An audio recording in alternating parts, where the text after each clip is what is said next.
नमस्कार, मैं हूं टीपी पांडे। आप देख रहे हैं टीपी एक्सप्रेस।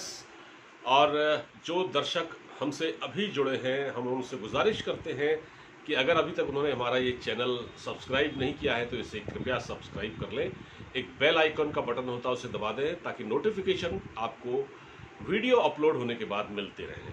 तो अब आते हैं आज के सब्जेक्ट पर, और सब्जेक्ट है बहुत बड़ा, खासतौर से उत्तराखंड के लिहाज से, खासतौर से चार धाम यात्रा के लिहाज से। तो उत्तराखंड हाई कोर्ट नैनीताल ने एक बहुत अहम आदेश दिया है, और बल्कि फैसला किया है कि उत्तराखंड की जो चार धाम यात्रा है, अब उसमें असीमित संख्या में श्रद्धालु वहां जा सकते हैं। पहले ये यात्रा कुछ सीमित कर दी गई थी, और जिसमें मैं आपको बताता हूं कि इससे पहले हाई कोर्ट ने केदारनाथ धाम के लिए 800 प्रतिदिन 800, बद्रीनाथ धाम के लिए 1000, गंगोत्री के लिए 600 और यमुनोत्री के लिए 400 श्रद्धालुओं की अनुमति दी थी। उत्तराखंड में चार धाम हैं, बद्रीनाथ, केदारनाथ, यमुनोत्री और गंगोत्री। तो गंगोत्री के लिए 600, यमुनोत्री के लिए 400 श्रद्धालुओं की अनुमति पहले दी गई थी, मतलब एक सीमित संख्या थी।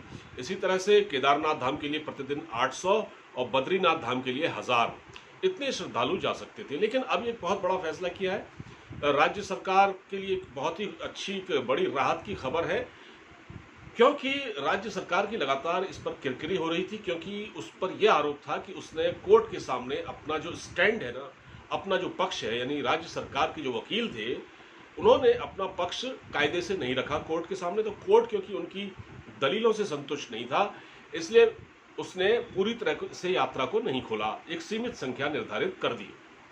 तो अब क्योंकि यात्रा के 40 दिन बाकी रह गए हैं, और 40 दिन बाकी रह गए, इसलिए ये फैसला राज्य सरकार के लिए बहुत एक राहत देने वाला है, क्योंकि अगले साल अब से 4 महीने बाद उनको चुनाव मैदान में भी जाना है। और ये एक बहुत महत्वपूर्ण है, ये जो हाईकोर्ट का जो आदेश आया है, ये इस मायने में भी बहुत ही महत्वपूर्ण है, क्योंकि 7 अक्टूबर को अब बहुत जल्द ही प्रधानमंत्री नरेंद्र मोदी का उत्तराखंड का दौरा होना है।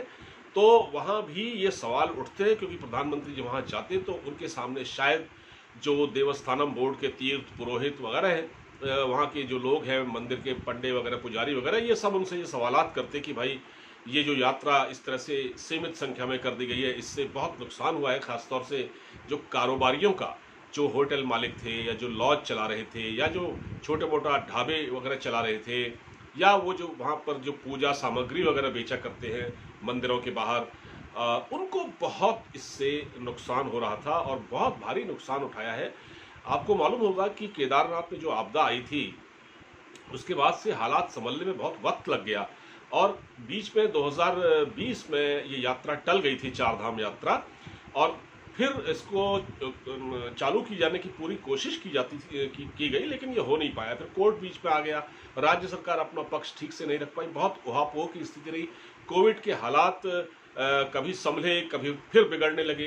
बीच में उत्तराखंड की सरकार ने जो पर्यटन स्थलों में आवाजाही शुरू कर दी, लोगों को जाने का वहाँ पर आदेश दे दी, मतलब एक तरह से उनको मंजूरी दे दी, तो वहाँ फिर से केसेस ज़्यादा आने लगे। तो ये सब चीज़ें लगातार टलने लगी। जैसे मैं आपको एक आंकड़ा बताता हूँ, उत्तराखंड में जो धार्मिक स्थान है बहुत, क्योंकि उत्तराखंड देवभूमि कहा जाता है उत्तराखंड को, क्योंकि यहाँ पर चप्पे चप्पे पर आपको मंदिर नजर आते हैं, दूर दूर तक आपको मंदिर नजर आते हैं।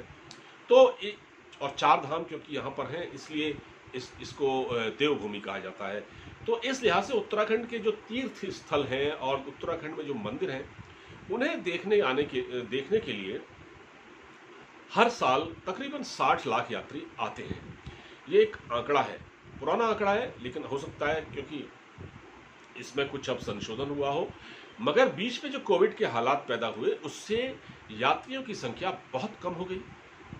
बाहर नहीं निकलने का आदेश था, सरकारी आदेश था। अब जो यात्रा शुरू हुई है, ये बहुत बड़ी राहत लेकर आई है, और अब क्योंकि एक लिमिट थी, उसको खत्म कर दिया गया है। जैसा कि मैंने आपको बता ही दिया, एक लिमिट तय की थी, तो वो भी खत्म हो गई है।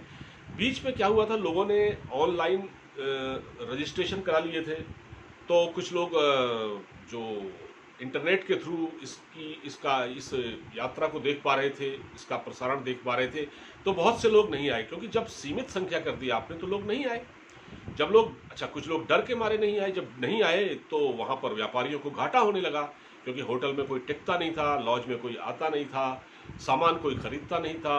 ऊपर से जो उत्तराखंड में जिन लोगों ने लोन लेकर, जिन कारोबारियों ने लोन लेकर बैंकों से वहाँ पर लॉज वगैरह बनाए थे, जो होम स्टे योजना वगैरह शुरू की थी, उसमें उनको बड़ा भारी लॉस हो गया, क्योंकि जब पर्यटक ही नहीं आ रहे तो वहाँ उनके वहाँ ठहरने कौन आएगा। तो वो अपने बैंक की किश्त तक अदा नहीं कर पा रहे थे और बहुत परेशान हो गए थे, हाहाकार मच गया था। तो बहरहाल अब चूंकि 40 दिन रह गए हैं इस यात्रा को खत्म होने में, तो इस बीच अगर ये आदेश आ गया है कि अब आप असीमित संख्या में श्रद्धालु वहाँ जा सकते हैं, तो जाहिर बात है कि वहाँ के जो कारोबारी हैं, वहाँ के जो लोग हैं, बिजनेसमैन हैं, उनको इससे लाभ होगा और इसका फायदा कहीं ना कहीं आगामी चुनाव में सरकार को हो सकता है। क्योंकि ये एक बड़ा रोष था लोगों के अंदर कि सरकार क्या कर रही है, सरकार को लोगों के हितों का ध्यान नहीं है।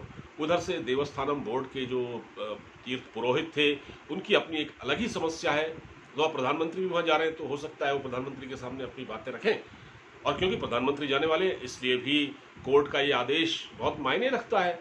क्योंकि इसमें हुआ ये था कि कोर्ट ने कुछ शर्तें रखी थी, कुछ शर्तों के साथ कहा था कि आप यात्रा को चालू कर सकते हैं, लेकिन उत्तराखंड सरकार उस पर राजी नहीं थी। उत्तराखंड सरकार का शायद ये कहना था कि आध्यात्मिक नज़रिए से जो शास्त्र सम्मत नहीं है ये, जो कोर्ट जिस तरह से कह रहा है, इसकी वीडियोग्राफी कराई जाए या जो भी है।